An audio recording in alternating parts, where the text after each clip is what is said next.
What up, weirdos? It's your boy Rain Dog, Rain Drizzle, my co-host, co-captain, Cold Conspirator, Uncle Juju. What is up, babies? How's everybody doing? Welcome back to BXTV, aka Back from Hell, your Spotify and YouTube podcast, and Twitch, where you didn't know everything you need to know. We're live me and Chris are live every Friday and Saturday around 10 p.m. Eastern Standard Time. You can catch us live on Twitch. Braindead XTV, same name, same game, just doing a different thing over there. You know what I mean? Same time, not same topics, but same relatively, like driving down the same street. Yeah. So, make sure you check us out there if you want to talk to us live or whatever. You know what I'm saying? So yeah, welcome back, everybody. I'm excited to be here. This is a long-awaited pod. Yes, we've talked about this movie a few times, not like as a whole, just have brought it up and haven't taken it down yet. I got the DVD like a month or two ago, so I figured the time is now. It's September. It feels right. The weather's starting to get to 70-ish and lower at night. It's starting to feel like fall. So this one is shitty, but the good horror movies are rolling in. So yes, the time is now, everybody. So make sure you get on your Tubi, your Pluto TV, whatever, Hulu. I would say Netflix and HBO, but HBO kind of waits a little later to do it. I think Netflix does as well. But yeah, get on there and start watching your movies. You know what I mean? Whether it's good trash, old trash, great, like it could be a Stanley Kubrick. It could be a Trauma. I don't care. Just watch something, quote unquote, scary, or like spooky or whatever. Like, I don't give a fuck what your avenue is. Just get in this season. Like today, real quick before we get into this movie, I picked up one of these is from my dad, and it's filmed in Salisbury, or like in Maryland, so like near Salisbury. So I think it was Salisbury, but I picked up some shitty low budget horror movies because I figured these could be possible reviews. I know we haven't reviewed these, and I'm almost positive you haven't seen them, and I definitely haven't seen them. So, off rip, the one that I'm really interested in, the one that's filmed in my hometown, is Redneck Zombies by Trauma. Yeah, is that the one that we talked about reviewing? Yeah. We never got around to it. This is the 20th year anniversary, so it's at least 20 years old. Another one is Gangsters, Guns, and Zombies. I picked that up. I'm sure that's awful, but it could be fun. And then these ones, this one seems a little, like, I don't even know if I'm gonna dig it. I feel like this might be a little too, like, much for me. Skin Deep. Yeah, I've definitely never seen this before. Yeah, dude. And then this one I've seen on VHS once or twice, and I'm pretty sure it's really bad, but Scarecrow. I used to see that in the Walmart. Yeah.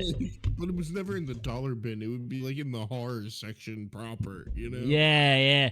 Well, two of those were from like Hollywood Video. They have the sticker on it. So it was yeah. But I saw those and I was like, all right, like, if I don't like them, I'll just get rid of them. But I know the Trauma one I'm gonna like. Like, I know it. It's a shitty zombie movie. What can you not love?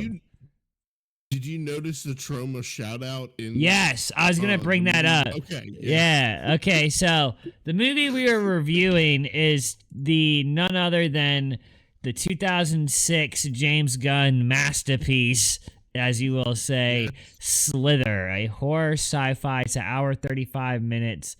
I believe this It was is his. a quick hour and 35 minutes. Yeah, yeah, yeah. It is. It Very quick. Yeah, it definitely is. I watched the first 30 minutes on my TV, and then I watched the last hour on my portable DVD player because I was smoking outside. Which, like, this movie outside in the dark was eerie because, like, I'm hearing, like, the bug sounds and, like, you know what I mean? And, like, I'm smoking, so I'm getting, like, paranoid and shit.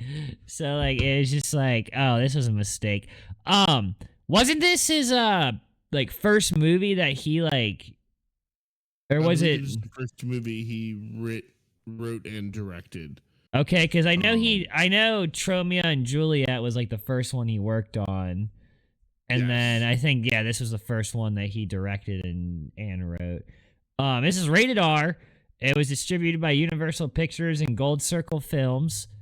And dude, honestly, whoever gave it a 6.5 on IMDb, fuck you. I think the 87% on Rotten Tomatoes and the 3.2 out of 5 on Letterboxd is a better representation of what this movie actually is. Especially the 87. I think that and probably is like what I would like. I gave it a 4. I'm gonna spoil it. I gave it a 4 out of 5 on Letterboxd. Like straight up. Like, I mean, mine for the first time I saw this movie when it came out on DVD in 2007 because it was about a year later. It was a 10 out of 10 for me, and that number still stands. To me, this movie still holds up. I mean, it's really good, but like, I don't know, fucking, like, I will get into it. Basically, though, this small town Wellesley, whatever it is, not shit goes on, and Nathan Fillion is Bill Party. He is a cop or sheriff or whatever, and Elizabeth Banks plays Starla, and Michael Rooker, which Grant, his name is Grant, which is hilarious. Those two are together in a relationship, and basically an alien lands on Earth from an asteroid, and it's a little worm slithery thing. Yeah. It's like, it looks like a tongue almost. Yeah, and like, I mean, first of all, like the whole thing about him like not getting laid and then going out. And, hold on. go out in the woods. Hold on, you're jumping the gun. We'll get into that. Basically, though, long story short, this alien crash lands on Earth and is trying to take over Earth. It basically feeds on people and has a hive mind, and it just grows and grows and grows until it like has eaten and taken over everything. And basically Nathan Fillion and Elizabeth Banks and one other chick, I can't remember her name. She's the farm daughter. I believe it's Tanya Solnier. Okay, it might be. Solnier. Either way, they all are there to stop it because Michael Rooker's character, because his wife, Starla Elizabeth Banks, like Juju was saying, doesn't want to fuck him, so he goes out to a bar, and then him and this chick go out into the woods, and they find the crash site, and basically the Slither thing, alien, injects him, and he becomes the main host and the queen bee, essentially. And that's where everything goes to shit. I do want to point out, though, James Gunn really has, like, stuck with the same actors since day one. Because Nathan Fillion just got casted in his universe as fucking Guy Gardner. Yeah, Guy Gardner, the Green Lantern, and he was in this movie. And then Elizabeth Banks is also in what, Brightburn? Yep, she played the mom, Yeah, Brightburn. yeah. And And then Michael Rooker was in all three guard. Well, no, yeah, Michael Rooker is the only person who's been in every James Gunn movie. That's true. Yep. He's even in Peacemaker right now. He plays a bald eagle hunter. He plays a cultural appropriate like he's like fucking like dressed up as like a Native American who like is just like it's funny. and he like hunts bald eagles. Like it's such a like it's supposed to be fucked up on purpose. But like my point being is that everybody's in this. Also, did you catch that his ex-wife was also in this? Because they were married at the time?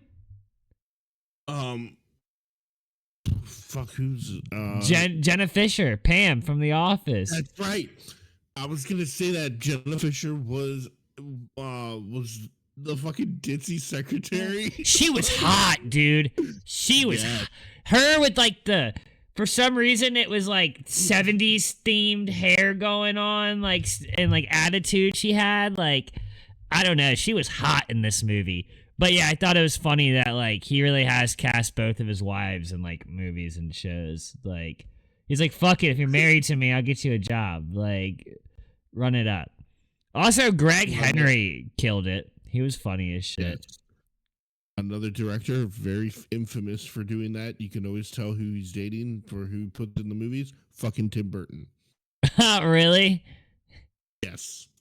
Tim Burton started doing that when he dated this chick, Lisa Marie, and he put her in all the movies. Then he started dating Helena Botham, or was married to Helena Botham Carter. And now it's fucking the chick from The Matrix. I forget what her name is, but they're together now. The Italian chick. Okay. Monica Bellucci, so that's why she's in every Tim Burton movie. Okay. I know Adam Sandler does it, but not as bad. You know, like he kind of did what James Gunn did with Jen. Like I'm pretty sure he just like makes his wife usually like a waitress or like a B character or whatever, like in a movie, which is smart. I mean, you all get paid at the end of the day. Like why would you not? So, but no, dude, this was fun, dude. This was really fun. I mean, it says horror sci-fi. There should be a slash comedy in it because Nathan Fillion and like Greg Henry and all them, like they have some funny ass lines in it. Like especially Nathan Fillion or whatever his name is, Bill Party. Him dropping the F-bomb, him saying fuck, was just like low key hilarious. Like it just really sold me on him being Guy Gardner. Like I was like, he's gonna nail being an ass. Like he's gonna nail it. I also loved the mayor. He was like my second favorite character. Yeah, that was Greg Henry. Greg Henry non-stop cursing from like yeah, dude. The movie to like Jack McGreedy. That was the mayor. Actor Greg Henry. I knew I recognized him. I was like, dude, why does he look so familiar? Like, fucking. But, no, he was funny as shit, man. Also, guess who Dr. Carl was on the phone? Rob Zombie. That's right. That's right. Like, for some reason, Rob Zombie voiced a doctor. Like, doesn't even show him, if I'm correct. Like, he's just on the phone. Voice role, yeah. I wonder if him and James Gunn are homies or something. Like, probably. Like, and this was like 2006 Rob Zombie, so it's like right before he started getting into like directing. Yeah, I don't know, maybe just hanging around in Hollywood. Like, well, I don't know if it was right when he was getting into directing, because didn't he? 1 second, let me. No, yeah, he directed No, he did House of a Thousand Corpses. Corpse. That's right. Yeah. What year did Yeah. that come out? 2003. Jesus Christ. Oh, Yeah, and by the dude. way, like Slither is almost 20 years old. Yeah. Like, Yeah. just 100%. I guess, gotta I mean, if you think about it, they're in the same realm of movies. Just one's like way darker than the other, like in a like Satanist twisted way, which is House of a Thousand Corpse. But yeah. but I don't know, man. It's a fucked up movie, but just like this, like it's obviously not real. Like, Oh, yeah. like Michael Rooker's character Grant when he becomes like the alien thing, like fully, like he starts slithering around for the first time. They show him eating the cow. He like it was like, okay, this thing's nasty as fuck looking. Like it's I like forgot like how gross this movie was. yeah, dude. I fucking hate bugs, and this thing. Like that's why I'm not to spoil anything for you. I mean, it's also your fault you're not caught up on Alien Earth. So I am gonna say this gave me the vibes Alien Earth is giving me right now with all the bug creatures and shit that are like killing and stuff like that. Because like they're just gross. Like when the bugs and stuff and like the little like parasite creatures in Alien Earth attack people, and like it's modern day. They do a lot of practical effects, but like the CGI or SFX or whatever the fuck you want to call it, is so good now that Well, like I've heard it's astounding, especially for Alien. oh dude, episode 5 of Alien Earth is better than most Alien movies alone. Like straight up. You know what? After having watched all like 5 of them, I think like of the originals, Yeah. I'm inclined to believe that might actually be a true statement. Like, dude, I'm like a factual like I'm not taking anything away from other Alien movies. It's just episode 5. You could have made a whole movie out of just that episode. Like, and it was that good. It was edited so fucking well. And that's why Slither also works now, though, is because it was edited well. They used their budget where they needed it to be used. And the creature, like Juju was saying, was disgusting. Like, it was so gross looking. And like the thing, too, is that like they were at a point where in special effects that, and I know this to be true, a lot of places like ILM were like, no, we're gonna do computer, we're gonna do computer CGI everything. Not everything in this movie is 100% CGI because they used it where they needed to use it, and that's yeah, 100%. no more. Which you know that the special effects supervisor is like kicking James Gunn, going like, no, it'd be, you know. But then at the end of the day, it looked better. It looked more realistic. It didn't. Oh yeah, no, and it They didn't never fit. did this.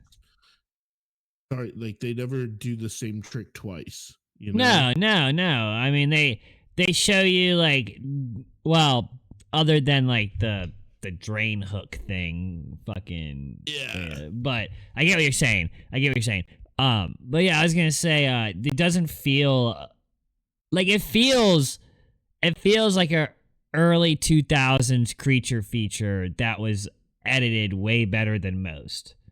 Like not even just edited, but like captured, filmed and directed just with more care than most.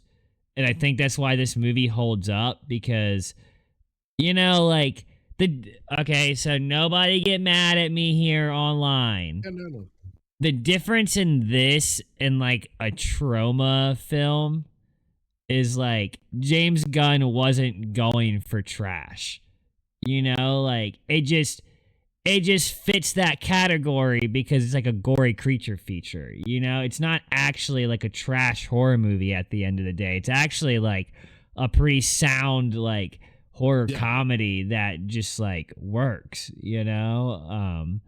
so I don't know. And I put in my review on Letterboxd uh this is like an alien zombie movie at the end of the day. Like, Yeah, it's like ugh.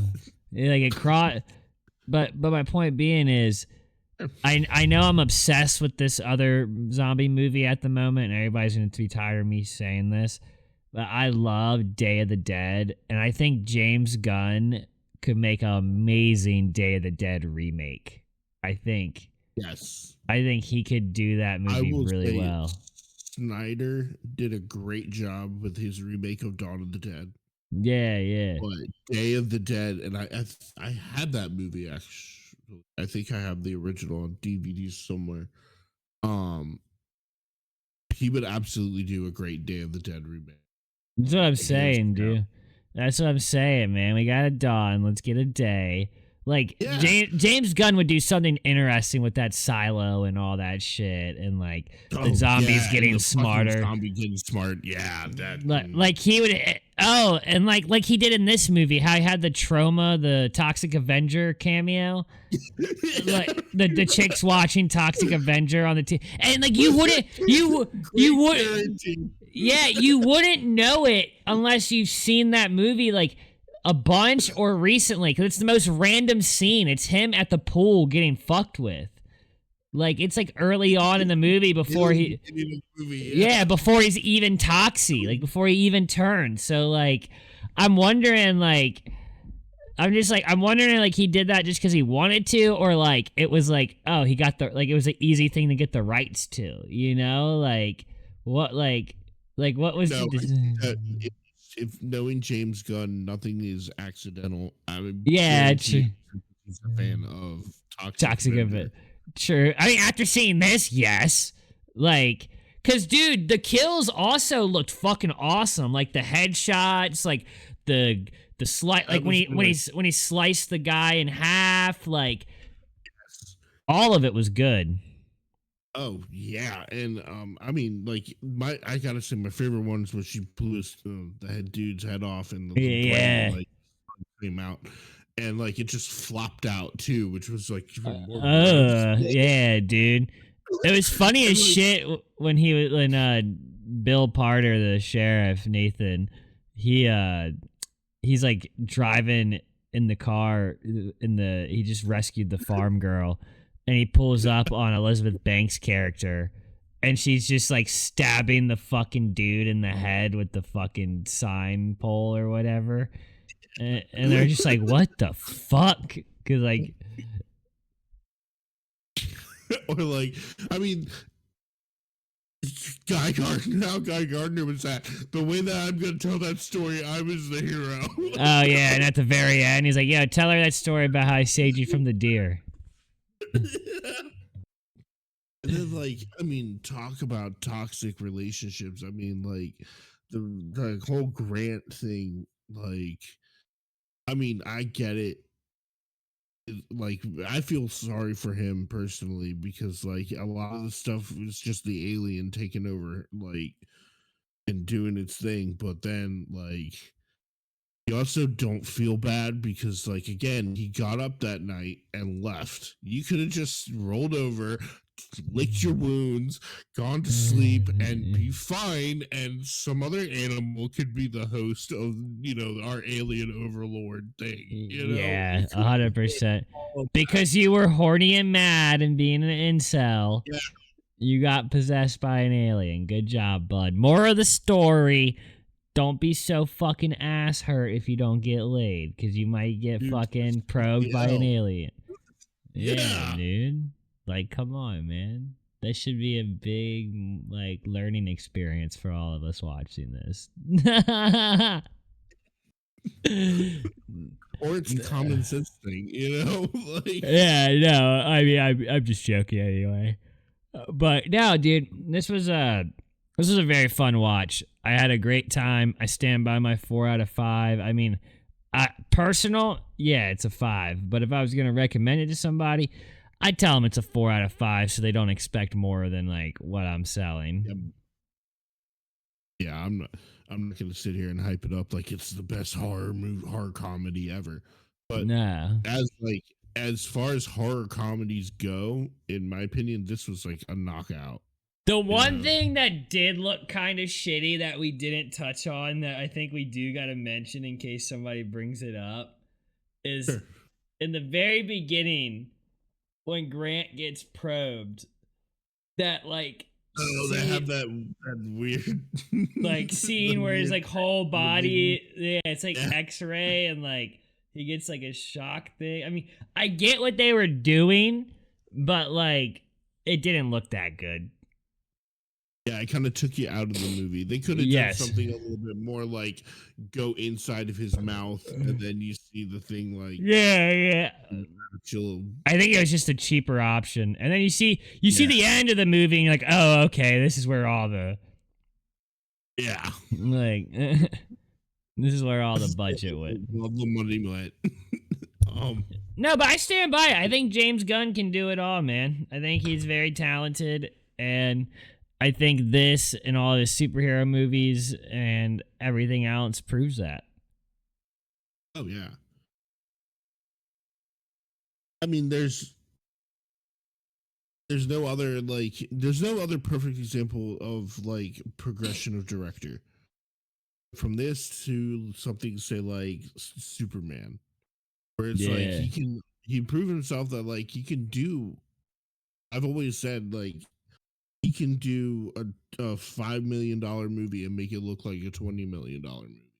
No, yeah, I mean the dude's smart in a way that's like he's not just good at directing and like writing in like the simple sense. He just like knows how to use like budget and like really prioritize scenes and certain things and like and it shows. It definitely shows. I mean, look at Brightburn, you know what I mean? Like basically got him his job back. Like I mean, yeah, and for Disney to like Disney slash Marvel because they're yeah, they want to pretend like Marvel's not part of Disney. It absolutely is. For them to let him go the way that they did was kind of shifty. yeah. Opinion. No, for sure. I But agree. he was absolutely 100% being wasted on the MCU, because No, like at least at this point he gets to make the decisions and actually like call the shots. But the no, problem yeah, is, but I think what he did at the MCU wasn't wasted though. I think his 3 Guardians no, movies will test the time, like on just being good individual Marvel like trilogy. oh well, So definitely, and that's what I'm saying. Like he was wasted over there because he didn't really get to do much outside of Guardians. yeah, You know, no, 100%, 100%. But yeah, I don't know. I'm excited to see what else he does in the DC universe. I mean, I'm really excited. I know it's not his show and he's not doing it, but it's in his universe. The Lantern series. I'm very excited yes, for. yes, that I. The more I keep reading about it, the more I'm like thinking it's gonna be. 100% it's gonna be worth it. Gigi, you got anything you want to say so I can let you get to bed? Yeah, sure. Um, I will recommend an oldie but a great movie. Death Becomes Her. It is Okay. a great intro to Halloween movie. I don't know if you've seen it. Nah. It is a great movie with Meryl Streep and Goldie Hawn and the always great Bruce Willis. Okay. Probably one of the funniest dark comedies I've seen in a while, and movie's like almost 30 years old. So All right, I might check it out. I think I'm gonna watch either Teen Titans because I just got season 1 on DVD, or nice. I'm gonna watch 28 days later because I won that in a giveaway on VHS. 28 Yeah. days or weeks. Days. Ooh, you're in Yeah, for a treat. yeah. Never seen it, so Oh, you are in for a treat, my friend. yeah. You are. It is. And I won it on VHS in a giveaway. So I'm gonna experience Like the Cillian first. Murphy. This is like his first movie. Yeah. No, I know. I know. That's why I'm excited because now I'm gonna experience the first time how everybody else did. You know what I mean on VHS. Like, I also over the weekend there was a raid train on whatnot. Basically, a bunch of sellers line up for hour blocks and like they raid into each other, and they all had like they curate a bunch of like really good tapes and shit like for a couple weeks and save them for just that day. I got Idle Hands on VHS. Yes, dude, so good. And then I got The Thing, John Carpenter. Also a great movie. Yes, yes. Might be one of my favorite John Carpenter movies, to be honest. I think it is my favorite. That and They Live are very like. They Live is an expensive ass fucking tape, dude. That Like is it's like $70+ like minimum. I'm here to kick ass and chew bubble gum, and I'm all out of bubble gum. Yeah, dude. Isn't that the Roddy Piper movie? Yes, and him and Keith David get into an epic. Yeah. I remember now. I remember. It wasn't that long ago I watched it.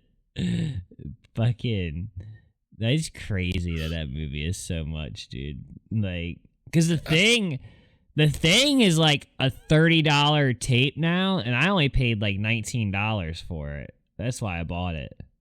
Yeah. Idle Hands I paid $13 for. Oh, and then I got just the tape, but the OG Fright Night for like $3.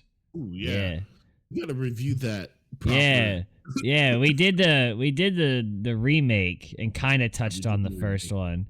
But yeah, we'll once I get the tape in, we'll chop it up. We'll probably end up doing Idle Hands and The Thing as well. So yes. No, Idle Hands is one of my that's a good horror comedy. That's a good favorite horror comedies. The first time I saw it was like on VH1, I think. Yeah. I mean, it's fucking stacked ass cast. It's what Devin Shawa, whatever. Devon Sawa, Seth Green, and is it Alba? I think she's in that. Yeah, dude. There's some famous, like really famous girl in it. So I know and the hand is because only Uncle Juju would know this. The hand in Idle Hand is played by the same guy who did Thing in the Addams Family. I love it, dude. I love it. Fuck, dude. That movie's actually free on Pluto, if I'm correct. If you want to watch it. So I might watch that tonight, honestly. I might not even wait for the VHS. I have to finish Andor before I can finish, or I can even start Aliens. Oh, yeah, you better get on Aliens, dude. We got one episode left after this week, if I'm correct. And then it's review time. I keep hearing that it is like one of the best things that made right now. And like truthfully, I'm a little scared to watch it because I'm gonna have to watch it at night by myself. Oh no, dude! I watch it at like midnight, and like so you'll be fine. You'll be fine. There is gonna be scenes though where you're like, it's Alien, so you're gonna be like, But yeah, dudes, make sure you check out Alien Earth. Make sure you check out all our other podcasts. And remember, never offended, always recommended, and watch They Live. Peace. Peace.